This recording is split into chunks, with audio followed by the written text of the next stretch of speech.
बिस्मिल्लाहिर्रहमानिर्रहीम, अस्सलाम वालेकुम। जियो न्यूज़ पर आप देख रहे हैं आपस की बात और मैं हूं मुनीफ फारूक। प्रोग्राम के शुरुआत में हमेशा मैं कहता हूं कि ये है मास्क, इसे ज़रूर पहनिए। कोरोना है, दूसरी लहर है, बहुत ज़्यादा डेडली है, इसका इस्तेमाल कीजिए।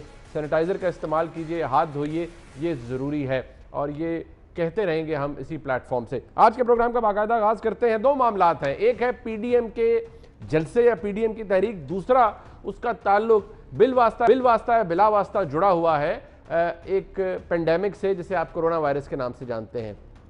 चाहे हुकूमत का जलसा हो, हुकूमती तकरीब हो या अपोजिशन यानी PDM का जलसा हो, इसने किसी का कोई डिस्क्रिमिनेशन नहीं करनी। अगर इसने इन्फेक्ट करना है लोगों को और उनकी ज़िंदगी को इफेक्ट कर जाना है तो फिर ये किसी भी जगह पहुंच सकता है। अभी कुछ देर पहले मौलाना फजल रहमान साहब का जो क्लिप आप देख रहे हैं, उन्होंने कहा कि हमने पाकिस्तान की आवाम को जब तक ये हुकूमत चली ना जाए, बकौल उनके गीदड़ भाग ना जाएं, तो हमने चैन से नहीं बैठने देना। चैन से तो वैसे ही नहीं बैठी हुई आवाम, क्योंकि बहुत से मसाइल हैं इस मुल्क को। इस मुल्क के अंदर अभी मईशत ने बड़े मराहल तय करने हैं। इस मुल्क के अंदर जो आम आदमी है उसकी ज़िंदगी बहुत बेहतर होनी है, बहुत कुछ होना है इस मुल्क के अंदर। तो आवाम तो अभी भी चैन से नहीं बैठे हुए। आज के इस प्रोग्राम के अंदर जहां हमेशा बात की जाती है कि हम सियासत की बात करते हैं, लेकिन जिस तरीके से सियासत के अंदर जो एक मॉरल एस्पेक्ट होता है, जिसकी अहमियत है, क्योंकि जिन लोगों को आप टेलीविज़न स्क्रीन्स पर देखते हैं, तकारीर करते हुए देखते हैं, वो कुछ ना कुछ दिखा रहे होते हैं पाकिस्तान के अवाम को, कुछ एग्जिबिट कर रहे होते हैं। चाहे वो डिसिप्लिन हो, चाहे वो उनका मॉरल कैरेक्टर हो, चाहे वो उनके मुंह से निकले हुए अल्फाज हों, चाहे उनकी लिखी हुई ट्वीट हो जिसकी इंग्रेस जो है वो 22 करोड़ अवाम तक बड़े आसानी से पहुंच जाती है एक बटन के ज़रिए, एक डिवाइस के ज़रिए। उसके अंदर क्या अल्फाज इस्तेमाल होते हैं, क्या लैंग्वेज इस्तेमाल होती है और फिर उसका इफ़ेक्ट क्या आता है पाकिस्तान की आवाम के ऊपर, इस पर भी प्रोग्राम में बात होगी। अपने मेहमानों का तारुफ करवा देते हैं जी। अंदरीब अब्बास साहबा हैं, पाकिस्तान तहरीक इंसाफ की, मुझे ज्वाइन कर रही हैं, बहुत शुक्रिया आपका। जावेद अब्बासी साहब सेनेटर हैं पाकिस्तान मुस्लिम लीग नून के, बहुत शुक्रिया अब्बासी साहब आपका। नाज बलोच साहिबा पाकिस्तान पीपल्स पार्टी की मरकज़ी रहनुमा है, MNA है, बहुत शुक्रिया आपका भी। सबसे पहले आज जो मुल्तान के अंदर पावर शो है PDM का, उसके हवाले से क्योंकि डेवलपमेंट होती रही है, हुकूमत ने उसकी इजाज़त नहीं दी, उस स्टेडियम को भी सील किया गया, बाकायदा तौर पर एक कॉन्फ्रंटेशन भी देखने में आई अपोजिशन की या PDM की। आज यौम तासीस भी है पीपल्स पार्टी का, और पीपल्स पार्टी होस्ट कर रही थी इस इवेंट को। जारी बात है वो अब एक पॉलिटिकल इवेंट है और उसके अंदर बाकी दीगर जमातें भी शामिल हैं। अंदलीब अब्बास साहबा, सबसे पहले आपके पास आऊँगा। ये जो कोरोना का एस्पेक्ट है मैं इस पर बाद में बात करना चाहूँगा, गो कि इसकी अहमियत है, लेकिन पहले क्योंकि अब ये अपोजिशन बात करिए, सबसे पहले ये, अगर यही कुछ होना था और आपने इजाज़त नहीं दी, लेकिन at the end of the day वहाँ पर एक जलसा हो गया, ये तसव्वुर किया जा रहा है कि अगर इसमें जलसे में या इनकी तहरीक में जान नहीं भी थी, जितनी पाबंदियां आप लोगों ने लगाई या जितना इन्हें रोका, खामखा हाइप मिल गई। आज के जलसे को भी एक दफ़ा फिर PDM को दोबारा हाइप मिल गई।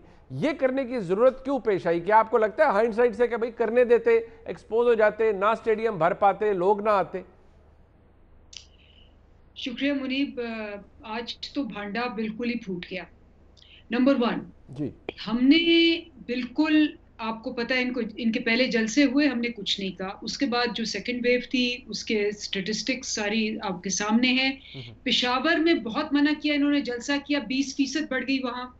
आज पाकिस्तान में पॉजिटिविटी सबसे हाई है, 8.5%। उसके अलावा मुल्तान की जो स्टेटिस्टिक्स है वो पहले ही कोई 27% पॉजिटिविटी पे थी। तो ये सारी चीजें सामने रखते हुए कि अवाम की जो जिंदगियां हैं सारी दुनिया के अंदर, ये पनामा भी जब आया था तो तब भी इन्होंने कहा था कि नहीं, सारी दुनिया में नहीं, ये स्कैंडल ये इन्होंने खुद किया है। और ये कोरोना को भी अब ये कह रहे हैं कि जी सारी दुनिया में नहीं, पाकिस्तान में ये खुद कर रहे हैं। बट बेसिकली बात वही है कि जिंदगियां बचाने के लिए हमने बहुत कोशिश की। इन्होंने जाके वो ताले तोड़े, गेट तोड़े, बहुत कुछ किया।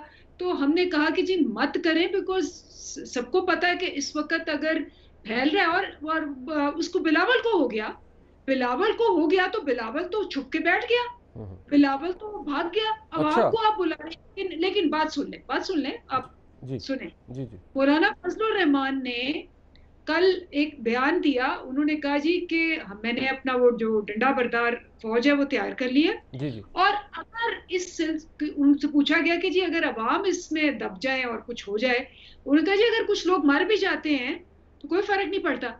जिससे पता चल गया कि ये एक डिलिबरेट स्ट्रेटेजी बना रहे हैं कि एक वो जिस तरह वो गेट तोड़ रहे हैं ये, कि कुछ हो, अगर बीच में अवाम की जानें जाती हैं तो कोई फर्क नहीं पड़ता। उसको रोकने के लिए हमने इनको जलसा करने दिया, नंबर 1। नंबर 2, जलसे में तो आपको पता लग गया, वो जो घंटा घर है उसमें तो 1000 दफा यूसियों का हमने इकट्ठा कर लिया, और सड़कें इतनी नैरो हैं वो तो 1000 बंदे से भर जाती है। अच्छा। नंबर 3, आज सारे का सारा जलसा क्या था, नून लीग का था, मैं, मेरे अब्बू और मेरी दादी, ठीक है, और इधर से था मैं, मेरे अब्बू और मेरा भाई, ठीक है। तो सारे का सारा ये था कि जी आपने पहले बिलावल को 19 साल पे दे दिया, फिर एक बेनजीर भुट्टो साहिबा की एक नसीहत वसीयत आ गई, उसमें उन्होंने अपने खामन को दे दी पार्टी, खामन ने 19 साल को, 19 साल के जब कोरोना हुआ तो उन्होंने फिर बहन को दे दिया।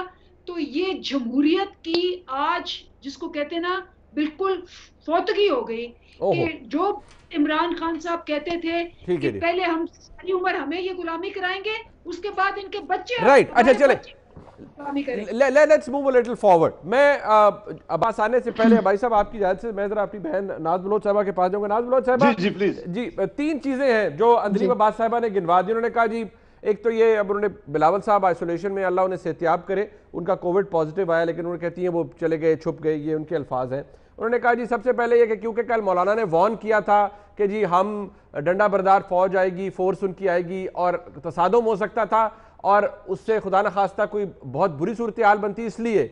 दूसरी बात ये कि घंटा घर में एक्सपोज हो गए, नैरो सी सड़कें, उन्होंने कहा भर गई, ठीक है वो जलसा हुआ, आज कहते हैं बिल्कुल ही भांडा फूट गया। और तीसरा एलिमेंट उन्होंने जो बताया है, उन्होंने कहा कि जमहूरियत बकौल उनके फौत ही हो गई आज, जब आसिफा भुट्टो जरदारी साहिबा ने आज वहाँ पर एड्रेस किया, क्योंकि बिलावल साहब नहीं थे। उनकी आज सियासी तौर पर अगर देखा जाए, बहुत से लोगों से उनकी सियासी, उनका लॉन्च, पॉलिटिकल लॉन्च भी कह सकते हैं उनके करियर का। ये वजूहात हैं जिनकी बिना पर इजाज़त दी गई है पीडीएम को, या यानी आपको अपना यौम तासीस बनाने की या जलसा करने की। ना साहबा देखिए, बात अभी मैंने बड़े तामुल से सुनी है और मैं उम्मीद करती हूँ कि जब मैं बात करूँ तो आगे से भी तामुल से सुना जाए। देखें, एक तो ये अपनी खाम ख्याली से निकल जाए कि बिलावल भुट्टो के बारे में जो बातें कर रही हैं, बिलावल भुट्टो ने आपको भगाना है और आपको भगाएंगे, वो कहीं भाग के नहीं जा रहे, वो इसी मुल्क में बैठे हुए हैं। आपके तमाम तर जुल्म, तमाम तर जबर, तमाम तर झूठे मुकदमात, तमाम तर नात के केसेस, सबके बावजूद वो डंके की चोट पे यहाँ पे बैठे हुए हैं। उन्होंने जीबी में भी आपको बता दिया कि अवाम उनके साथ है, उन्होंने पीडीएम के हर जलसे में बता दिया कि अवाम उनके साथ है। तो इस बात के ऊपर बात ना ही करें तो बेहतर है। और दूसरी बात यह है कि मुझे हैरत ये होती है कि जो हमें लेक्चर देने आ जाते हैं नंबर 1, नंबर 2 और नंबर 3 करके, तो इनको पहले ये बताइए कि नंबर 1 आप कन्वेंशन करते हैं सिंध में आके, असद उमर साहब बगैर मास्क के लोग उनके इर्द गिर्द होते हैं, वहां पे कोरोना नहीं फैलता, वहां पे इनको फिक्र नहीं होती कोरोना की। फिर उसके बाद आप मुझे बताइए कि जेयू उनके जलसे होते हैं, जमात इस्लामी के जलसे होते हैं जहाँ पे, वहां पे आप देखें कि कोई कोरोना की पीडीएम पे बात करने, कोरोना पे मैं आता हूं जी, को तमाम मैं कोरोना पे आता हूं जी, आप पीडीएम पे बात कर लें जरा पहले जी। मैं यही बात कर रही हूँ कि जमात इस्लामी के जलसे होते हैं, वहां पे कोरोना का कोई पाबंदी नहीं होती, लेकिन पीडीएम के जलसे से इतनी ये हुकूमत खौफजदा है कि औकलाहट में इनको समझ नहीं आता कि एक साबिक वजीर आजम के जो है घर पे धावा मार देते हैं और धावा बोल के उसके बेटों को, कासिम गिलानी, मूसा गिलानी, एक एक को ले जाके थानों में बंद करते हैं और थानों में भी स्टफ किया जाता है, थानों में भी 50-50 लोगों को एक लॉकअप में डाला जाता है। वहां कोरोना की एसओपीज की वायलेशन नहीं होती। तो बात यह है कि अवाम जो है उसको आप जो समझाना चाह रहे हैं इस वक्त ना, अवाम को 2 साल जब ये अवाम आपसे कह रही थी कि रोटी महंगी ना करें, बिजली महंगी ना करें, गैस हमें दें, कारखाने और रोजगार जो है वो बंद ना करवाएं, तो आवाज नहीं आ रही थी। अब आप जितना बंद करेंगे, अवाम का मुंह बंद करने की कोशिश करेंगे, गली गली में जलसे होंगे, अवाम निकलेगी सड़कों पे, क्योंकि कोरोना वायरस से ज्यादा खतरनाक इस वक्त जो माशी वायरस आपने क्रिएट किया हुआ है इस मुल्क के अंदर, तो उसका मुकाबला करना जरूरी है और हम पे अवाम का प्रेशर है। अच्छा, ये अवाम ही है जो हमारे साथ, ठीक है, अवाम का प्रेशर है आप पर, अवाम हर जगह जलसों में आती है। आपने ठीक बिल्कुल अवाम का अच्छा चले, मुझे जरा पूछ लेने दें, अवामी प्रेशर, अवामी प्रेशर कैसे निकलवाएगा इस हुकूमत को? अवाम के वोट ठीक है, हमें अवाम को जवाब देना है। ठीक है, एक ऐसी हुकूमत जिसको असर नहीं पड़ती, 5.8 से जीडीपी -1.4 पे लेके चले गए। इनको फिक्र ना फाका ऐश कर काका, इनको तो फिक्र ही नहीं है किसी चीज। ये कहते हैं हम महंगाई कर लेंगे। अच्छा मैं चले जरा मैं पूछ लूं अब्बासी साहब से। अब्बासी साहब, ये भगाने का देखिए एक दूसरे को भगाया जा रहा है, उधर वो हुकूमत कहती है कि ये भगोड़े हैं, भाग गए, सब कुछ है, इधर पीपल्स पार्टी कहती है ये हुकूमत को भगाना है, मौलाना साहब कहते हैं गीदड़ भाग जाएगा, 13 दिसंबर के बाद ये हो जाएगा वो हो जाएगा, अल्लाह जानता है पता नहीं क्या होगा। लेकिन ये भगाने का तरीका किसी को नहीं पता। आपने भगाना है इस हुकूमत को, खदेड़ना है इस हुकूमत को, लेकिन पता कोई नहीं है जाना कैसे। और जलसों से नहीं जाया करती हुकूमतें, जो तहरीक या अयूब खान साहब के वक्त में थी या जो पीएनए की मूवमेंट थी, आप भी मालिक समझते हैं नौयत फ़र्क थी। आज के हालात में आप इस हुकूमत को कैसे भगाएंगे और इन जलसों से या बकौल हुकूमत के इन जलसियों से कैसे भगाएंगे? अब्बासी साहब। बिस्मिल्लाहिर्रहमानिर्रहीम, बहुत शुक्रिया मुनीब साहब। मुनीब साहब, एक तो आज जो एमएनए साहब आए हैं पीटीआई की, उन्होंने जो कहा कि आज पांडा फूट गया, ये बिल्कुल ठीक हुआ कि 3-4 दिनों से इन्होंने हाइप क्रिएट की थी कि हम किसी सूरत जलसा नहीं करने देंगे, और पीडीएम के लीडरशिप ने कहा था कि हम जलसा करेंगे। और अवाम का जब समुद्र निकलता है तो वो अपना रास्ता बना लेता है और आप बंद नहीं बांध सकेंगे और आप नहीं रोक सकेंगे। तो आज एक बड़ी कामयाबी हुई है कि बावजूद है इनकी सारी कोशिश कि अब ये जो मर्जी है बात करेंगे, हमने इजाजत दे दी थी। आप अगर इजाजत देते तो पहले इजाजत देते, आपने किसको इजाजत दी है? आपने स्टेडियम में नहीं करने दिया। आज पूरे मुल्तान में लोग इकट्ठे हुए और आपके पास अब कोई जवाब नहीं बनता। आप जमहूरी लोग हैं, आप इस मुल्क में जमहूरियत है, इस मुल्क में आइन है। आप अपोजिशन के तयशुदा जलसों को अगर जोर और ताकत की बुनियाद पर रोकेंगे तो इस तरह नाकामी होगी जो आज इनको नाकामी हुई है। और मैं समझता हूं कि हमें इतनी बड़ी कामयाबी कभी ना मिलती अगर ये स्ट्रेटेजी ये ना अपनाते, जोर ना दिखाते, लोगों को जेलों में ना भेजते, लोगों को उनके ऊपर केसेस ना बनाते। और उसके बावजूद भी मैं समझता हूं कि आज जितनी सुबकी हुकूमत की हुई है, अगर इंडिपेंडेंटली कोई सोचेगा, आज जितनी बड़ी फतह हुई है इतनी आज पहले किसी एक जलसे भी नहीं हुई। सिर्फ इस हुकूमत की नाकामी आप देख लें कि आज ये खुद कहते रहे जो बातें, और आज जब जलसा बड़ा कामयाब हो गया तो उन्होंने ये कहना शुरू कर दिया कि आप भी जलसा जो है। सर सियासत समझे कितनी बंदे होंगे, कितनी खलकत होगी वहां पर, और हुकूमत की सेहत पर क्या असर पड़ेगा? आज के जलसे का, आज से जो पहले जलसे हुए हैं, क्या असर पड़ा है सर? बड़ा असर पड़ा है। अगर मुनीब साहब हुकूमत की ये ना होती, ये अवाम की ताकत ना होती, ये बुखलाहट ना होती, ये प्राइम मिनिस्टर से लेकर तमाम मिनिस्टर, सूबाई हुकूमत, ये बुखलाहट क्यों की गई है? अगर हमारे पास लोग नहीं थे, अगर ये समझते थे कि हम स्टेडियम नहीं बांट सकते, तो ये लोगों को क्या देते? इमरान खान साहब कहा करते थे कि इस अपोजिशन के साथ तो लोग ही नहीं है, ये क्यों नहीं बाहर निकलते, मैं इनको कंटेनर मुहैया करूंगा। वो मेहरबानी करके आप हमें कंटेनर ना दें, मेहरबानी करके हम आप फैसिलिटेट ना करें, सिर्फ हमारे जलसे हमें आजादी से करने दें और आपको पता चल जाएगा कि हम आपके साथ हैं। हुकूमत ने पहले कहते हैं पाबंदी नहीं लगाई, अब कोरोना है ना जी, इसकी वजह से पाबंदी लगा रहे हैं। वो अगर ये कोरोना सिर्फ ये पीडीएम के जलसों पर ही कोरोना होता है, बाकी जलसों पर नहीं हुआ। ये अभी जमात इस्लामी का जलसा हुआ है, असद उमर साहब जलसे करते रहे, ये गिलगित बल्तिस्तान के इलेक्शन हुए, ये सारे खुद जलसे करते रहे। ये बात ये नहीं है। बात ये है कि जब हमारा गुजरांवाला का जलसा हुआ और पेशावर का जलसा हुआ, उससे इनके असाब जो है वो खता हो गए। उसके बाद इनको पता चल गया है कि ये अवाम तो निकल पड़ी है, और जब अगर ये अवाम इस्लामाबाद का रुख करेगी, अगर ये अवाम का समुद्र इस्लामाबाद की तरफ चल पड़ा, तो हमारा क्या फ्यूचर होगा? इसके लिए अब इन्होंने बंद बांधने शुरू कर दिया, वो बड़ा देर हो गई है। बंद क्यों नहीं बांध सकेंगे मुनीर साहब? जो आपने बड़ी इंपॉर्टेंट बात की थी, ये इसकी जरूरी ये है कि इस वक्त हमारे लिए, इस वक्त पाकिस्तान की अवाम तंग है, अवाम महंगाई से तंग है, वो जो गुर्बत में इजाफा हो रहा है, जो इन्वेस्टमेंट नहीं हो रही है, जो बेरोजगारी बढ़ रही है, बंदे कितने सी सर, गंदम पे और आटे पे सर, उधर बंदे की दवाइयों पे, जो सर दवाइयों के ऊपर जो मेरा ख्याल आज पूरा मुल्तान बाहर निकला हुआ था जी। आज आप समझते हैं कि आज काउंटी की जा सकती है? अच्छा, पूरा मुल्तान आज निकला हुआ था इस जलसे के लिए। कोई आप एक स्ट्रीट पर कैमरा दिखा दे, सारे मुल्तान बाहर निकला हुआ। वो गिल साहब ने कोई 5:15 बजे का एरियल शॉट लिया हुआ है, वो उनके टाइमलाइन पे मौजूद है। उन्होंने कहा जी ये देखें, ये घंटा घर की जो उससे मुतसिल को 3-4 सड़कें हैं, उन पे गाड़ियां खड़ी हैं और वहां एक क्राउड जमा हुआ है। वो कहते हैं इसके अलावा देख लें, ये 5:15 बजे की उनकी टाइमलाइन पे मौजूद है। मुझे नहीं पता, मैं मुल्तान का रिहायशी नहीं हूं। एक जुमला कहने दें जी। अगर अवाम ना होती, अगर ये पूरी हुकूमत की मशीनरी इन्होंने लगाई थी, इनकी जो मिनिस्टर है वहां सुबह की जो अभी इन्होंने नई नई लगाई है अपनी इंफॉर्मेशन की जो तर्जमान, उन्होंने क्या बातें की थी, हम जोर से उनको रोकेंगे, हम हुकूमत की दस्त दिखाएंगे। वो तो कह रहे हैं ना कि तसादम हो जाता भाई साहब, सर ना रोकते तो तसादम होता, बेचारी पुलिस का क्या कसूर है? नहीं, एक मॉडल टाउन भुगत चुकी है पुलिस बेचारी। जब आवाम निकल पड़ती है समुद्र को रोक सकता है? आज अवामी वहां समुद्र था, इनकी जरूरत थी, और आप ये कहते हैं कि हमने खुद इजाजत दी। आप अंदाजा करें कि इनमें इतनी तो अखलाक की जरूरत होनी चाहिए थी कि कहते कि हमारी पूरी कोशिश के बावजूद हम बेबस हो गए।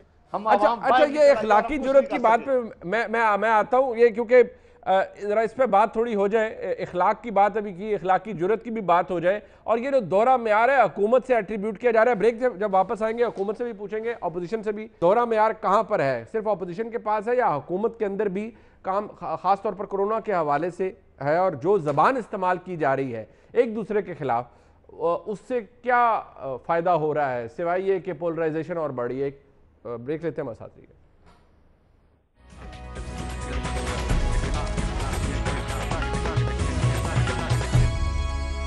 हुकूमत के पास जाने से पहले, पूछने से पहले ज़रा मरियम नवाज शरीफ साहबा ने आज जो कोरोना के हवाले से जो तजाद है उसके हवाले से एक सवाल उठाया या उन्होंने एक स्टेटमेंट दी। मैं चाहता हूँ ज़रा पहले सुन लेते हैं और फिर जमात इस्लामी का जो जलसा हुआ अबशार के अंदर उसके ऊपर वफाकी वज़ीर इत्तलात और इरशाद जनाब शरीफ फराज साहब ने जो फरमाया है उस पर भी बात करेंगे। लेकिन पहले ज़रा मरियम नवाज शरीफ साहबा को सुन।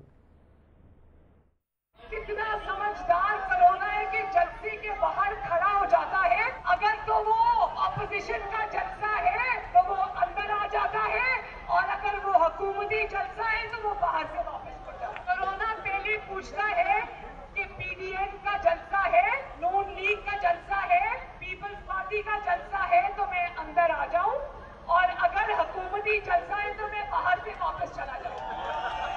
जमात इस्लामी के जलसे में कोरोना नहीं आता, हुकूमती वज़रा के जलसों में कोरोना नहीं आता। अब जमात इस्लामी एक सियासी जमात है, बहुत बड़ी जमात है। उन्होंने एक सियासी पावर शो किया, बावजूद इसके कि इस वक्त पाबंदी है, लेकिन उन्होंने फिर भी किया। और उस जलसे की फुटेज आप देख रहे हैं, उसके अंदर एक बड़ी तादाद मौजूद है, जमात इस्लामी के कारकुनान मौजूद हैं, लीडर्स मौजूद हैं। ये कहीं से भी आपको 250 या 300 लोगों का मजमा नज़र नहीं आ रहा है। आप इसका एरियल शॉट आपको नज़र आ रहा है, इसके अंदर हज़ारों की तादाद में लोग मौजूद हैं, एक बड़ा साइजेबल क्राउड मौजूद है। और शायद अगर आप इसको कुछ देखें तो जो सियासी कारकुनान या लीडर्स मौजूद हैं स्टेज के ऊपर, कोई मास्क नहीं लगाया हुआ उन्होंने। ये जो अवाम नज़र आ रहे हैं आपको जो पंडाल के अंदर है, यहाँ पर भी कोई SOPs की पाबंदी करते हुए नहीं नज़र आ रहा।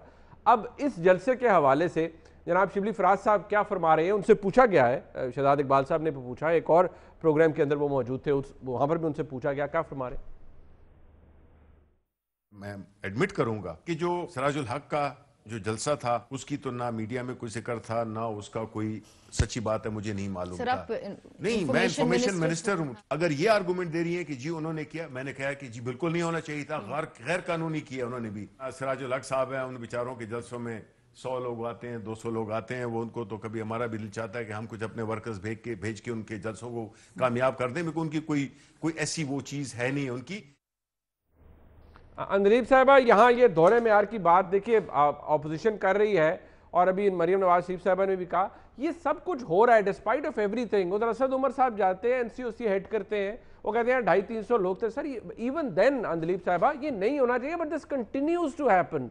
आप जमात इस्लामी का जलसा होता है, ठीक है, वो बिल्कुल हुकूमत में नहीं, ना ही आपके साथ उनका कोई इत्तेहाद है, लेकिन अपोजिशन सवाल पूछती है कि उनके खिलाफ क्या आपने कर लिया या हुकूमत ने क्या कर लिया। इन पर पाबंदी लगा रहे हैं कि कोरोना हो गया लिहाजा PDM जलसे ना करें। अंदलीब साहबा देखिए, बहरहाल जो कोरोना है, ये तो जो मरियम ने कहा वो तो बिल्कुल जिसको कहते हैं ना, कोई साइंटिफिक कोई चीज सेंस नहीं बनती, और सारा कोई एक ही रोना कि जी मेरे अब्बा दादी। और आपको पता है मरियम तो झूठ बोलने में शी इज अ चैंपियन। उस आज फिर झूठ बोल गई, कहती है कि मुझे बताया नहीं हुकूमत ने, और जैमस लगा दिए।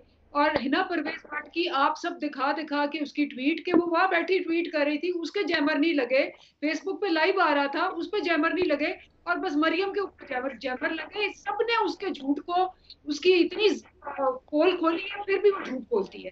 अच्छा, ये जो आप कह रहे हैं कोरोना डज नॉट केयर, वो प्रिंस विलियम को भी हुआ है, प्रिंस चार्ल्स को भी हुआ है, वो अली जैदी को भी हुआ है, वो मुराद अली शाह को भी हुआ है, वो हम सारे लोगों को हुआ है। कोरोना डज नॉट केयर, बड़ा है छोटा है, पॉलिटिशियन है, किंग है, क्वीन है, कोरोना डज नॉट केयर। लेकिन जहां तक जमात इस्लामी, और सबका नहीं होना चाहिए, जमात इस्लामी का जो जलसा है जो मुझे पता चला है वो ये है कि उनको मना किया गया था, बट उन्होंने कोर्ट से इजाजत ले ली, किस तरह ली मुझे नहीं पता। जहां तक असद उमर का ताल्लुक है, असद उमर का जलसे में 150 बंदे थे, SOPs के साथ बैठे हुए थे। जो तस्वीर है, तस्वीर खींचते हुए उन्होंने अपने मास्क उतारे हुए हैं। ये सारा ये मुझे पता चला। लेकिन बहरहाल मैं ये कहती हूँ कि किसी किस्म, आजकल जो साइंटिफिक एविडेंस है कि पाकिस्तान के अंदर पिछले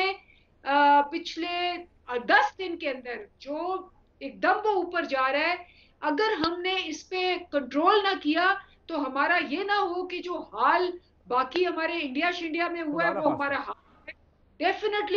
डेफिनेटली जिसको कहते हैं कि मास्क पहनना और डिस्टेंस रखना। दिलीप साहिबा, विद ऑल ड्यू रिस्पेक्ट, ये आप फरमा देती हैं, हुकूमत कह देती है, पर ये होता रहता है। चाहे वो फिरदौस आशिक अवान साहिबा की रैली हो, चाहे वो वज़ीर आज़म की कोई तकरीब हो, चाहे अली अमीन गंडापुर का गिलगित बल्तिस्तान में जलसा हो सेलिब्रेट करने का, इट कंटिन्यूज टू हैपन। तो अपोजिशन तो फिर बार बार कहेगी कि भाई आप डिस्क्रिमिनेट करते हैं, हमें आप कहते हैं कोरोना है, खुद आप करी जाते हैं जलसे या तकारीब। पेशावर जलसे तक तो उनको करने दिया ना, उस वक्त तक तो 5-6% थी। वो जो साइंस कहती है वो कहती है 5% से कम हो तो वो कंट्रोलेबल होता है। उसी जलसे पे बिलावल को हुआ, समर बिलौर को हुआ और बहुत से और लोगों को हुआ, और इसी वजह से वो 20% वहां पेशावर में बढ़ गया। आज जो है पॉजिटिविटी 5% नहीं है ओवरऑल नेशनल, आज 8.5% है। उसके अलावा कोर्ट ने एक जजमेंट दे दी कि जी आपने इनके जलसे रोकने हैं, तो हम कंटेम्प्ट ऑफ कोर्ट तो नहीं कर सकते ना। ठीक है, हम कोर्ट मरियम की तरह तो नहीं हो सकते कि मरियम ने आज जजेस को भी पुन दिया, उसको कहा जी वो जो जज था जिसने नवाज शरीफ के खिलाफ ये कर दिया और इमरान खान को ये कह दिया, वो जो जज था वो तो उनके पैनल में से जो प्रेजेंट चीफ जस्टिस है वो भी उसी पैनल में था जिसने ये जजमेंट्स दी। तो वो 2 बंदे जो 2 सिलेक्टर्स और 1 जज और 5 ये जो इनके खिलाफ फैसला दे, ठीक है, वो जनाब आगे बाहर फेंको। ठीक, और उसको उस पे कोई कोरोना नहीं, कोई कुछ नहीं, बट बस मैं और मेरी दादी, ठीक। अवाम अच्छा, वो जो दुनिया से रहलत फरमा गए, हमें किसी के बारे में इनसेंसिटिव नहीं होना चाहिए, किसी के बारे में बात नहीं करनी चाहिए, अल्लाह ताला गरीक रहमत करे, वो दुनिया से चली गई।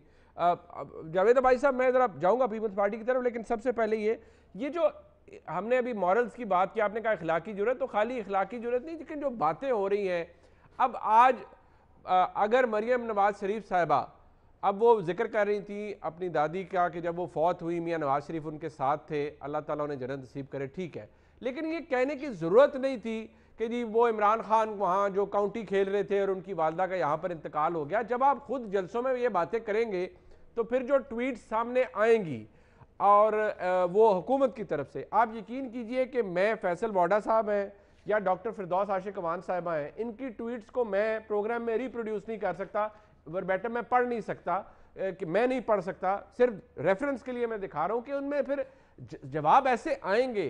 तो क्या अच्छा नहीं है कि जरा एहतियात बरती जाए, खास तौर पर उन लोगों के बारे में जो दुनिया से चले गए हैं, क्योंकि जब अगर ऐसा नहीं होगा तो फिर गंद उछलेगा। अबाई साहब, मैं आपसे 100% इत्तेफाक करता हूँ इस बात से। मैं इसका जवाब देने से पहले कि ये बात जो आपने कही है असूलन ऐसी होनी चाहिए, लेकिन आपने देखा कि माहौल कहाँ हुआ है। जब बेगम कुलसूम साहिबा अस्पताल में थी, जब वो बीमार थी, किस तरह इल्जाम लगाए गए, किस तरह कहा गया है, उस वक्त बातें की गई, आपने वो तो सुनी, आपने कई दफा दिखाया। उस वक्त भी हम रिक्वेस्ट कर रहे थे कि मेहरबानी करके आप ऐसी बातें ना करें। हम सबके वालिदैन हैं, हम सबके रिश्तेदार हैं और अल्लाह ताला सबको महफूज रखे।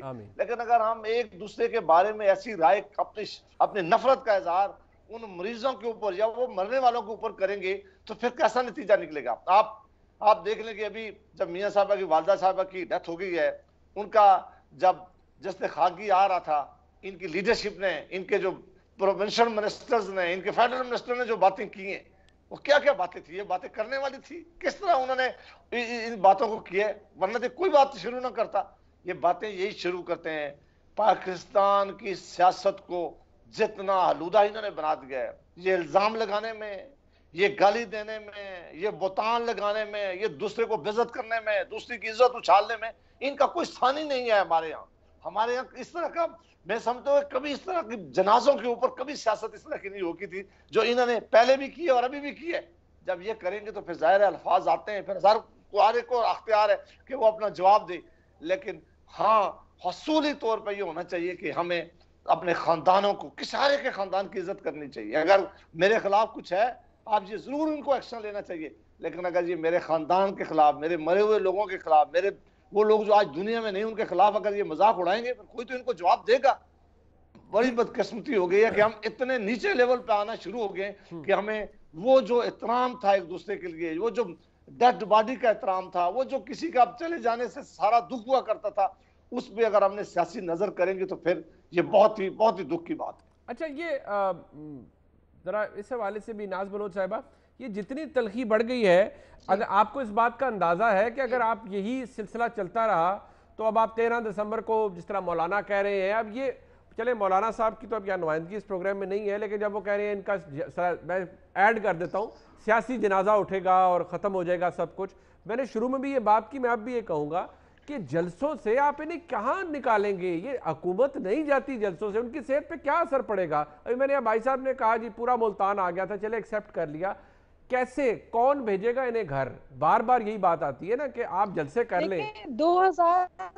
2007 में भी एक नेशनल डेमोक्रेटिक अलायंस बना था जिसमें खुद इमरान खान साहब भी उसका हिस्सा थे। तब परवेज मुशर्रफ की हुकूमत के अगेंस्ट एक अलायंस बना था, थे, तो तब तो ये खुद भी उसका हिस्सा हुआ करते थे। इससे पहले एमआरडी की भी तरीके चली। जब जब जबर हुआ है, जब जब गैर अवामी फैसले होते रहे, जब जब अवाम के खिलाफ फैसले हुए, पॉलिटिकल पार्टीज का इत्तेहाद जमहूरियत को तकवीत पहुंचाने के लिए, स्ट्रेंथन करने के लिए होता रहा है। बड़े अफसोस की बात है इस वक्त कि जो पोलराइजेशन इस हुकूमत ने की है, जो हेट की पॉलिटिक्स ये कर रहे हैं, जो नफरत की पॉलिटिक्स, जो गालिब गलोच की पॉलिटिक्स और जो बदतहजीबी का कल्चर को फरूग दे रही है ये हुकूमत, ये बहुत ही अफसोस की बात है। और इससे पहले ऐसी मिसाल पाकिस्तान में कभी नहीं मिली।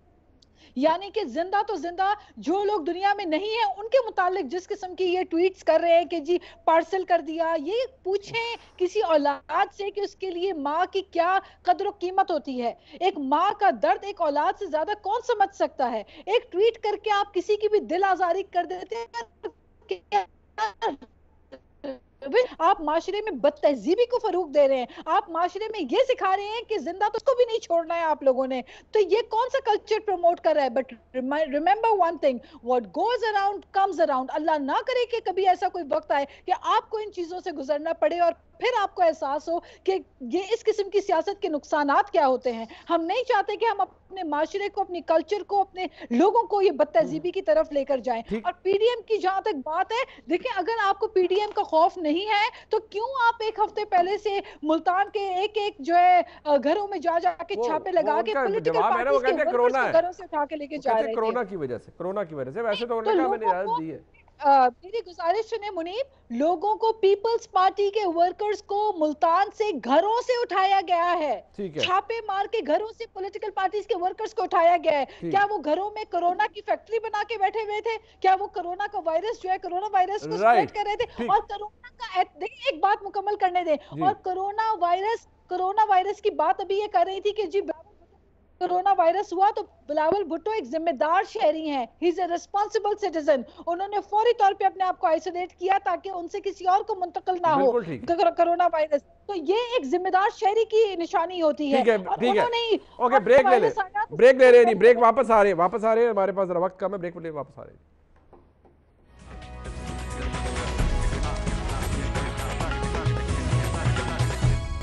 अखलाकियात के ऊपर बात हो रही है, नहीं होना चाहिए जो कुछ हो रहा है, लेकिन अंदलीब साहिबा अब आप बहुत सी बातों के ऊपर आप स्टैंड लेती हैं, कुछ बातें ऐसी रही हैं जिनके ऊपर आपने कहा नहीं होना चाहिए, ठीक है। अब फिरदौस आशिक अवान साहिबा ट्वीट कर देती हैं, अभी रिसेंटली मियां नवाज शरीफ की वालदा फौत हुई, जो ट्वीट्स उन्होंने की हैं, क्या आपको लगता है कि उनसे कोई फ़ायदा हो रहा है? अगर सियासी तौर पर आपने, यही होता है ना, अपने अपोनेंट को गंदा करना होता है या उसको बिलिटल करना होता है, उसकी एग्जिस्टेंस को। ये बातें करके या जो फिर बयान के बाद बयान या स्टेटमेंट्स के बाद स्टेटमेंट्स या ट्वीट के बाद ट्वीट आती है, उससे कोई फायदा हो रहा है? Is it helping the cause of the government कि अगर आपने पीडीएम को डिस्क्रेडिट करना है तो? देखिए, ये फायदा और नुकसान की बात नहीं, मैं तो बहुत ही खिलाफ हूँ कि आप किसी किस्म की ऐसी पर्सनल किसी तरफ से भी कोई ऐसी बात हो। हमारे पास बहुत मवाद है सियासी, वो हम एक दूसरे के खिलाफ यूज कर सकते हैं। लेकिन हैविंग सेड दैट, अभी ये बात कही गई कि इन्होंने आके किया है। मैं आप इंसिडेंट्स बताती हूँ जो नून लीग ने बेनजीर भुट्टो साहिबा और नुसरत भुट्टो की तस्वीरें गंदी फेंकी थी। ये तो आज से बहुत देर पहले की बात है। उसके बाद ये जो ख्वाजा आसिफ है, इन्होंने जो शीर मजारी को कहा और जो असद उमर के बाप को कहा, एक दफा नहीं 2 दफा कहा। खान अब्बासी ने खड़े होके फैसल वाडा के वालिद के मुतालिक जो बात की। उसके अलावा आप देखें, मियां जावेद लतीफ ने मुराद सईद की बहन के मुतालिक जो कहा।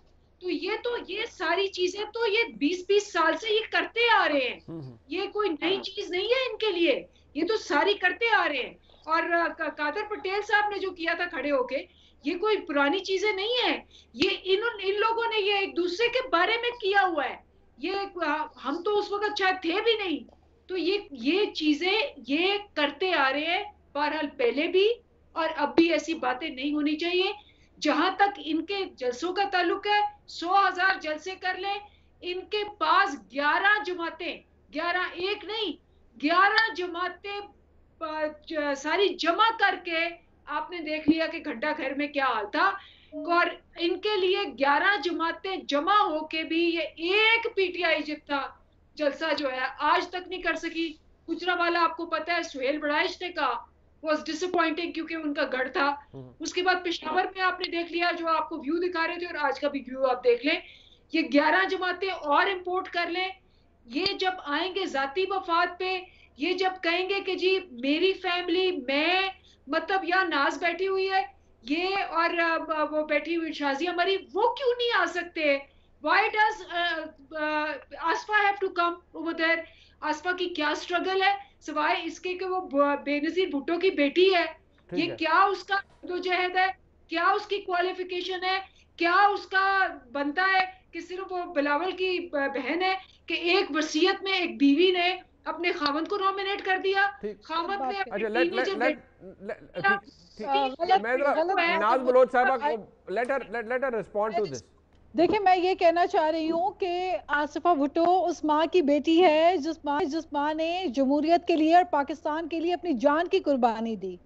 तो आप कैसे, आप होते कौन है, आप किस तरह से उनको रोक सकते हैं? अगर एक मुहिब्बे वतन पाकिस्तान अपनी माँ की स्ट्रगल और जद्दोजहद को कंटिन्यू करना चाहती है, अगर वो पॉलिटिकली अपनी माँ की उस खिदमात को जो कौम के लिए जो आज तक कौम फरामोश न कर सकी, ना कर सकेगी, उसको आगे स्ट्रगल को बढ़ाने में अपना किरदार अदा करना चाहती है, तो आप कौन होते हैं उनको रोकने के लिए? आप होते कौन है? डेमोक्रेसी तो नाम ही एक्सेप्टेंस का है, टॉलरेंस का है, एक दूसरे को बर्दाश्त करने का है। हेट पॉलिटिक्स का नाम डेमोक्रेसी नहीं है। और यही मोहतरमा शहीद बेनजीर भुट्टो की स्ट्रगल थी हमेशा। उन्होंने हमेशा अमरीत के सामने डट के जो मुकाबला किया, उन्होंने इसी जमहूरियत के लिए किया जिस जमहूरियत के तहत आज हमारे पास हम दो बात कर सकते हैं।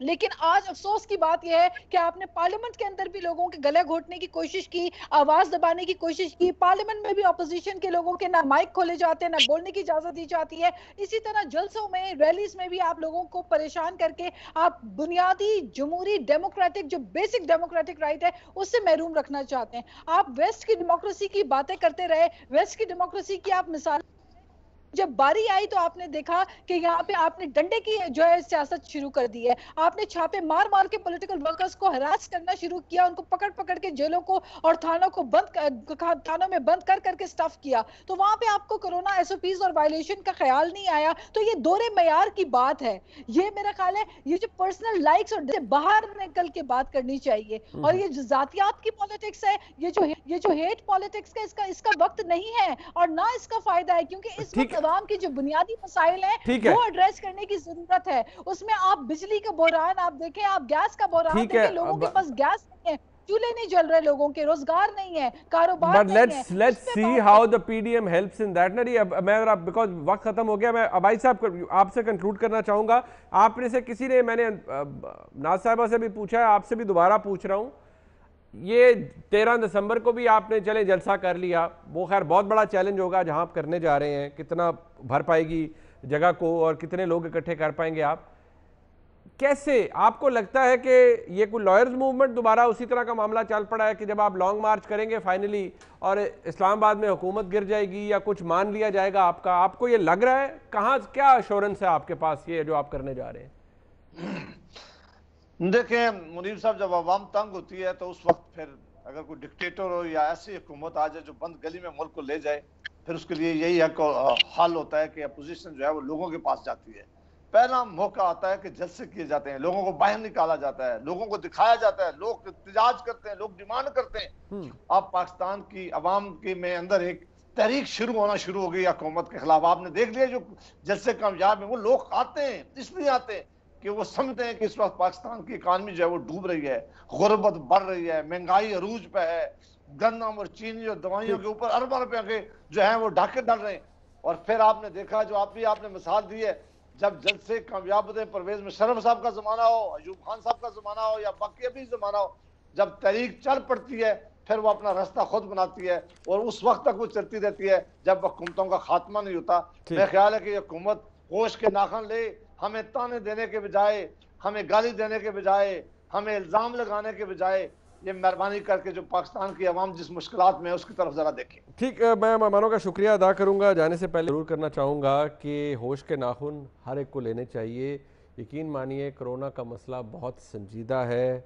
अगर इस तरह पॉलिटिकल एक्टिविटीज़ होती रहीं और इस तरह लोग इकट्ठे होते रहे और जलसे जुलूस होते रहे तो फिर जिस तरह कहा गया इस प्रोग्राम के अंदर कि कोई डिस्क्रिमिनेट नहीं करेगा, कोई डिस्क्रिमिनेशन नहीं है कि कोरोना कहाँ अटैक करेगा और कहाँ नहीं करेगा, लेकिन आप बुनियादी वायलेशन करेंगे, लोग इकट्ठे करेंगे, वहाँ SOPs की पाबंदी नहीं हो सकती, ना हो पाएगी जलसों के अंदर।